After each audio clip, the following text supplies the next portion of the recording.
pemirsa, menyikapi Pesta Demokrasi 2024, Bawaslu menyatakan bahwa mahasiswa merupakan poin penting terutama dalam aspek pengawasan. Menyikapi hal tersebut, berikut laporan reporter kami. Baik, terima kasih Ayu.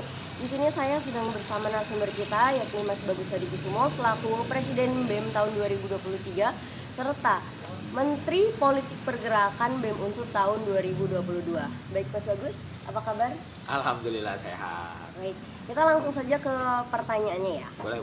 Merujuk pada pernyataan Bawaslu tentang peran mahasiswa dalam proses pengawasan, mahasiswa Unsut memiliki seberapa besar kontribusi atau akan berkontribusi seperti apa dalam jalannya pemilu 2024 ini?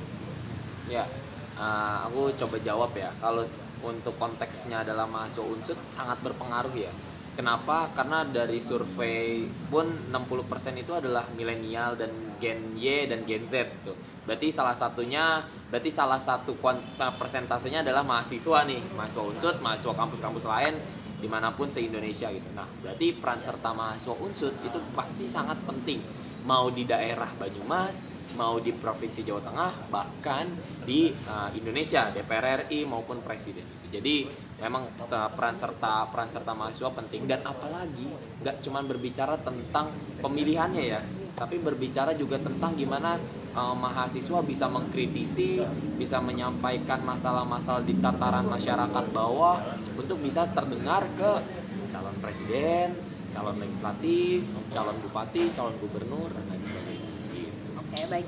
Dengan jarak yang cukup jauh nih antara Purwokerto dan kantor-kantor vital pemerintahan di ibu kota, apakah memungkinkan bagi mahasiswa Unsut untuk mengawal jalannya, khususnya pada kursi panas? Oke. Kalau dengan kondisi geografis yang jauh ya, letak Purwokerto dan Jakarta tuh jauh. Kalau ditanya batas atau menghambat, udah nggak bisa ya, udah nggak relevan. Kenapa?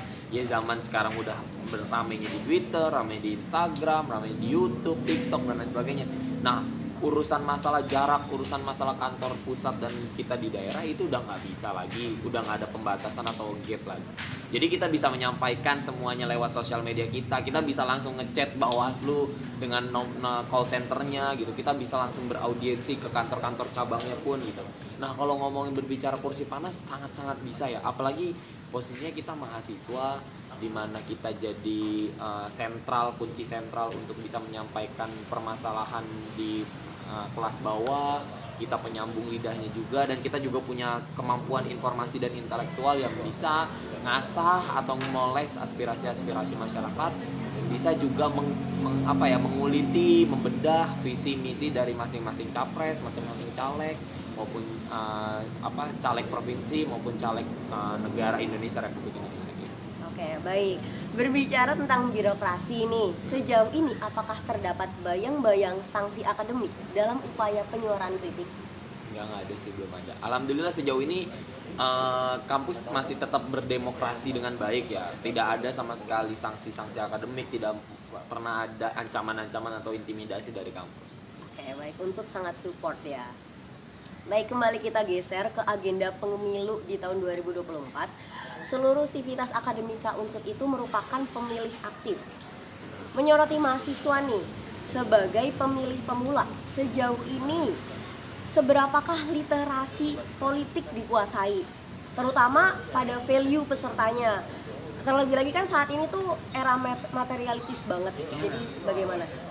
Kalau berbicara tentang pemilih ya, kita sebagai pemilih sebenarnya gini, pertama yang harus di-clearkan sivitas akademika di kampus, baik di Unsut maupun di kampus lain, paling banyak adalah persentasenya adalah mahasiswa gitu. Berarti secara tidak langsung mahasiswa jadi angka yang paling banyak untuk bisa diambil suaranya. Nah, kalau ditanyain pemilih pemula dan berbicara tentang literasi politik, sejauh ini memang mahasiswa, mungkin yang mahasiswa baru ya, mahasiswa angkatan 22 dan nanti angkatan 23 memang baru. Tapi kalau untuk 2022 ke atas, kayak sepertiku angkatan 2019, mungkin juga udah melek terhadap kontestasi politik atau ajang politik di 2024 gitu.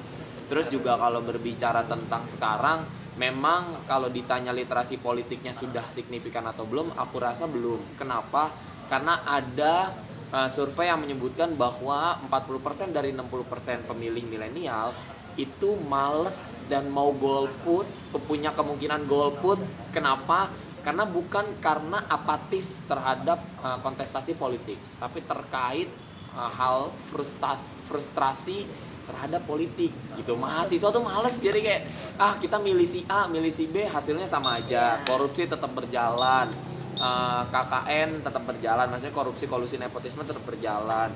Produk-produk kebijakan juga masih tetap tidak pro terhadap rakyat. Nah, makanya akhirnya mahasiswa, pemuda-pemuda yang sederajat itu jadi mager atau jadi males untuk milih.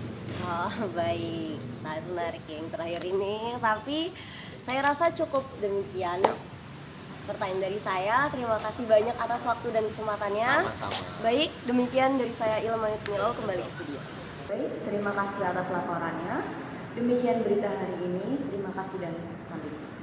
Baik, terima kasih atas laporannya. Demikian berita hari ini. Terima kasih dan sampai jumpa.